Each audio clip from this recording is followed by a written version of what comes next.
Hello, everyone. Welcome to the JD Theory Podcast. Every week we cover Monday Night Raw. Be sure to leave a like, subscribe to the channel, and drop a comment down below with your thoughts on this week's episode. Sorry, my voice sounds a little hoarse today. Not feeling amazing, but that's all right. With all that being said, we have the November 10th episode of Raw to talk about, so let's get right into it. We actually start this episode in a huge way. Triple H comes out. I was shocked to see him show up tonight, and he gives Cena the biggest praise you could imagine. Then yes, Cena himself comes out, gets a massive reaction. Boston was loud tonight. Holy hell. Cena cuts a heartfelt promo about using Saturday night's main event to close his chapter, open another one, featuring NXT talent. I think that's going to be really cool. And oh God almighty, Dominic Mysterio comes out. And I couldn't believe it, but after Dom talks his shit, you know, we have an IC title match. I mean, Dom and Cena had an amazing back and forth. Triple H, he lays the law. He makes it happen right here, right now. and yeah, man, just like that, we get into our first match. IC title is on the line. I'm baffled this is happening right now. And I love everything about this, the whole lead up to it. We all wanted to see Dom versus John on this retirement tour, and we all want to see John get that IC belt, the elusive belt. He's never had it before. It would make him a Grand Slam champion. Dom and Cena, they both, this match, really funny, man. Dom and Cena both do the Eddie Guerrero spot with the chair, and they both just lay there for a while until Dom's like, all right, I'm not doing this anymore. There's another great spot where Cena goes for the AA, and Dom kicks the ref in the face. So the goofy spots, they're amazing in this match. And, dude, the crowd is electric. I cannot overstate this enough. They love Cena over in Boston, man. And Dom is getting reactions loud as hell, too. It's electric. And after a fun match, you know, Cena, he hits the AA twice. Of course, before the second one, he almost gets hit with a 619, powers out through it, gets the second AA, puts Dom down for a 3 count, and just like that, new IC champion. John Cena is officially a Grand Slam champion. It just, wow. You know, I never thought I'd see it. Seeing him hold up that belt, it felt like it really meant something, man, and I'm so happy about it. This John Cena run, it's really starting to pull at my heartstrings a little bit, man. He's only got 3 dates left. I'm here for every second. It's just great. We would also get John Cena backstage, and I love the bump-in he has with Rey Mysterio, and then Cody Rhodes. You know, just really good stuff. And it did its job. This is what we're here for, man. This is what we're here for. Can't believe it's almost over, but good Lord, loving it. And then we get right to the last time is now tournament, because the second match on the card would be Damian Priest versus Rusev. You know, both big men, both powerhouses. Rusev he's strong as hell, man. The way he tosses Damian Priest over the head, I'm like, this is insane. Damian Priest also, on his second attempt of doing old school, he hits a crossbody, followed with some great striking. And Rusev, he would go over here, raking Priest's eyes. He lands a big Machka kick. And, you know, Rusev, he moves on in the tournament. I think it was the right call, making Rusev move on. He needs to stay scary. He needs to stay a threat. I love Rusev, but man, I feel like we don't know what we're doing with Damian Priest right now because personally, I feel like I haven't seen him in a match like all year, man. I was watching this, I'm like, where has Damian Priest been? But of course he's been in his feud with Aleister Black, and earlier in the year he had his feud with Drew McIntyre, which was pretty good, except for that cage match where he just walked out. Jesse the Body Ventura, I felt his frustration watching that. But yeah, man, it feels like Priest is fallen back in the card a bit, you know? I think he was really in that main event scene for about a year, but it looks like he's slowing back down. We have him lose to Rusev, which, like I said, surprising, but I'm glad it happened because right now Rusev needs it more. I just hope we find out what we're doing with Damian Priest soon because he needs to, you know, I know Aleister Black just went after Cody Rhodes, right? So what do we have Damian do in the meantime? If that's going to be a little program, I don't know, maybe do we do a three-way match at Survivor Series? Cody Rhodes versus Damian Priest versus Aleister Black? That could be really good if that's where we're going. Yeah, you know, after this, we would get a funny bit. Dragon Lee, he's coming up with whack team names for him and AJ. It's pretty good. I'm glad we're trying to give Dragon Lee some personality. He's got a new theme song. He's a new champion. Let's do it right. I like this. Keep him talking on the microphone. Maxine Dupree, she also runs into Adam Pearce, gets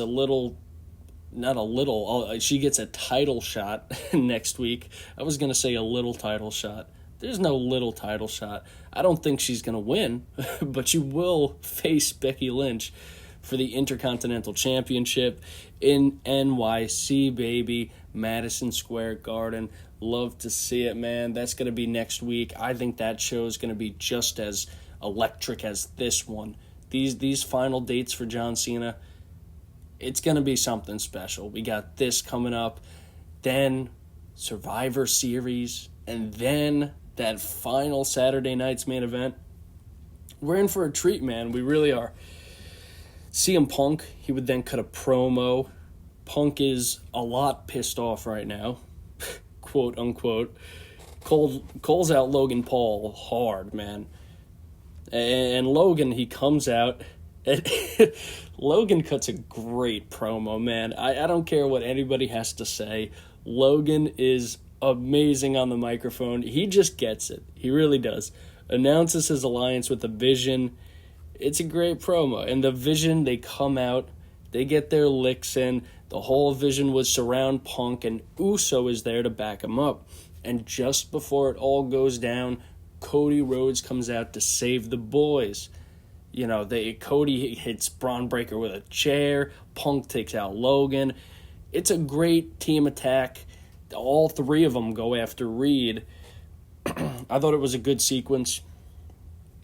And this is our War Games match, as we would find out a little later in the night. But from this point, you're able to assume that's what's happening. You get the big names, the big faces versus the big bads. And they're both going to need one more member. I hear a lot of rumors that a returning Austin Theory may be the option. I would have thought Ethan Page, but now we have Ethan Page paired with Chelsea Green because they're the AAA mixed champions, the women men's tag team, which that's a cool division that AAA has, but yeah, I think Ethan Page could be doing bigger things, but they're playing on his heel persona. So, you know, have him do fun heel stuff. Whatever. Next, we would get Stephanie Vaquer versus Raquel Rodriguez.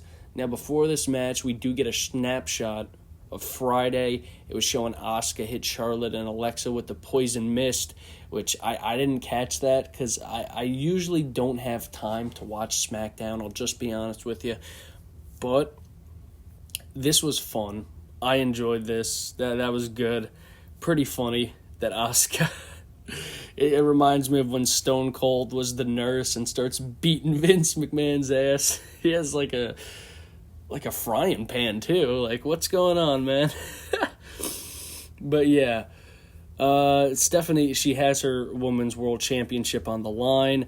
This is a great spot where Raquel powers out of the Devil's Kiss, putting Stephanie on her shoulders. Raquel is a real powerhouse, man. She's definitely most improved of the year. She just knows how to work her character now, you know?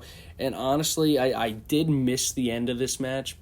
I got busy, had to cook dinner, but I would come back to Nikki and Steph beating up the Judgment Day, and whoa, Nikki hits Vaquer with the belt, and then she's holding it up, clear as day, heel turn. People online were really raving for this to happen. You know, everybody knows Nikki Bella's best work, her best character work was as a heel. I did not think WWE were going to do it. I know people were clamoring for it, but for some reason, I was like, you know, this is more of a legacy run. She's going to be here maybe a year or two, and she's not going to do much. She's just going to be like a legend who puts people over. But yeah, she did turn heel. So why not, right? Give her something to actually do. And after this match, we do get the War Games men team officially announced. Just as we said earlier, it's Punk, Uso, Rhodes. I wonder who the last face will be. Because, let's say hypothetically, it's the Vision, Logan Paul, and then we get Austin Theory. Or maybe Brock Lesnar. Maybe you put Brock Lesnar there. That would be huge. Have him in the War Games itself. And that would almost certainly have the bad guys win, right? And that's what you want at this War Games. I do not want the faces to win. I want the Vision to be scary, man. They just kicked Seth Rollins out. They need these next few big wins on their own. I think we maybe see Brock Lesnar come in to help the Vision. And look, I'm not huge on Brock right now. The whole WrestlePalooza thing left a bad taste in my mouth. But I think if we use him like this, it will make up for it. I really do. As for the last face, do we go Big Jim or do we go LA Knight? Because ideally, it's LA Knight. But I can't tell if he's in a hot water situation. You know, we have been avoiding using him on television for the last 2 weeks now. I don't know what's going to happen. Are they giving him some time away so it's a bigger surprise when he returns? I don't know. I feel like we should have seen him tonight, truthfully. But yeah, man, if WWE wants to make the right call, it should be Punk, Uso, Rhodes, and Knight. Let's just do it. All right. Next, we go back to the John Cena, The Last Time Is Now tournament. We get a Shinsuke Nakamura versus Sheamus. Now, this is an awesome matchup. And it was a fun match. Sheamus looked really strong here. But it really feels like Shinsuke has lost his character direction. He doesn't get a crazy amount of offense in this match. It's a pretty tight match.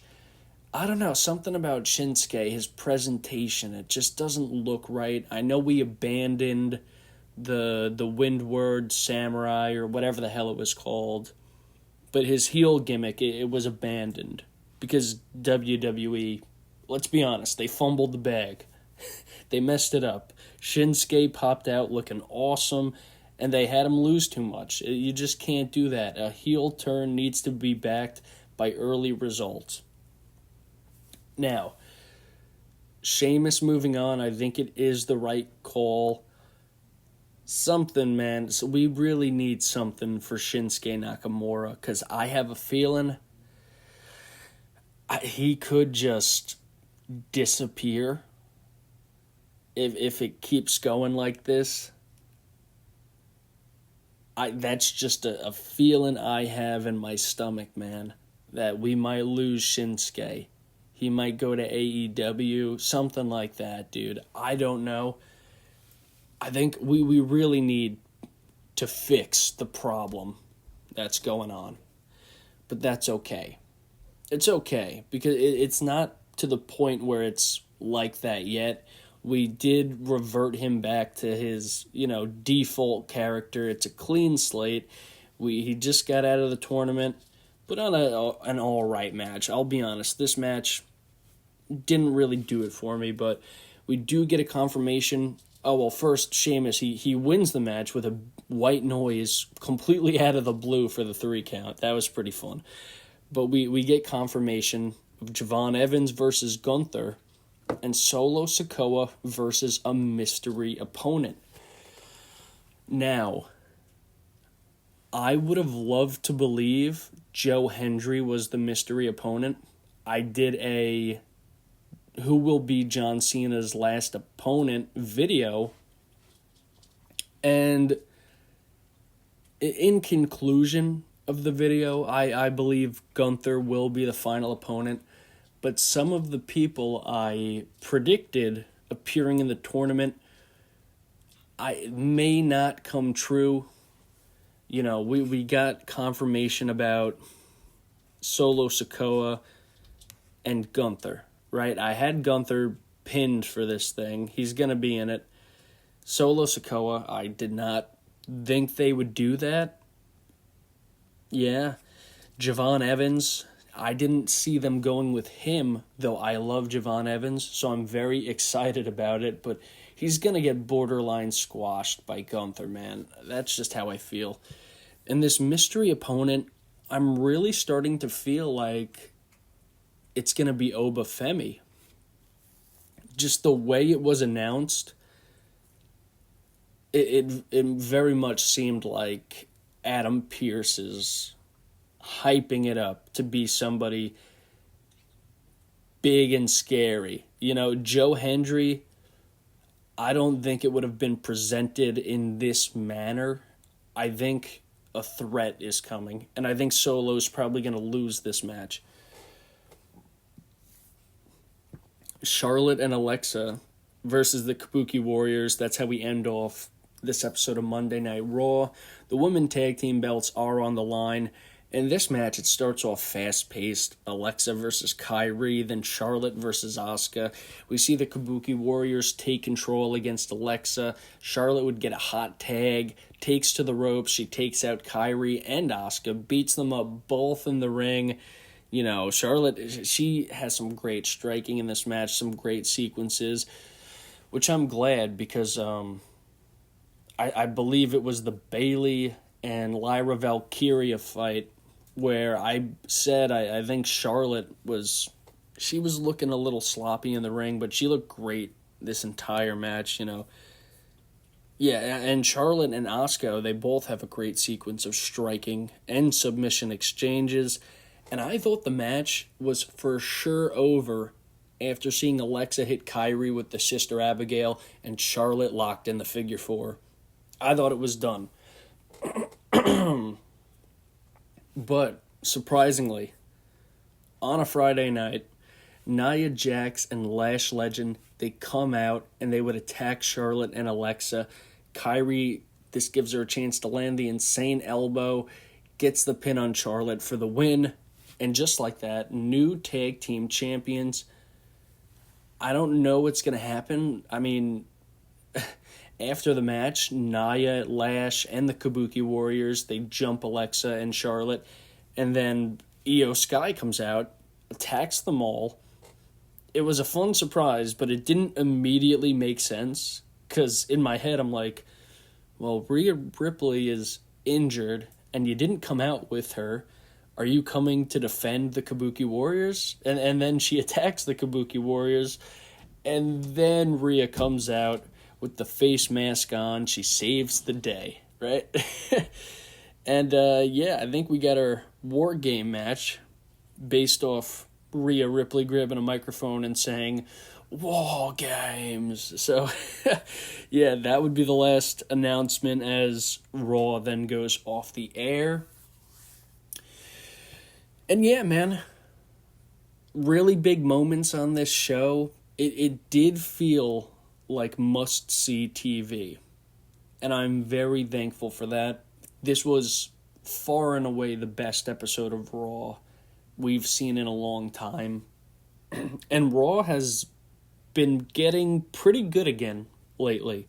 So it's not like a great episode that's jammed between a ton of garbage. Raw has been building itself back up for a while now. I think coming out of SummerSlam, we were in a big slump, but they've done a lot to continue the momentum. Last Saturday night's main event was a big deal. We had a huge title change. We did the stuff with the Vision. We've kept it entertaining, and that's all I could ever ask for, right? Just as a wrestling fan. Now, a little on next week. I think Javon Evans, I think he's going to be squashed by Gunther. It'll be a fun, quick match. And I wonder if they have Leon Slater at ringside. Probably not.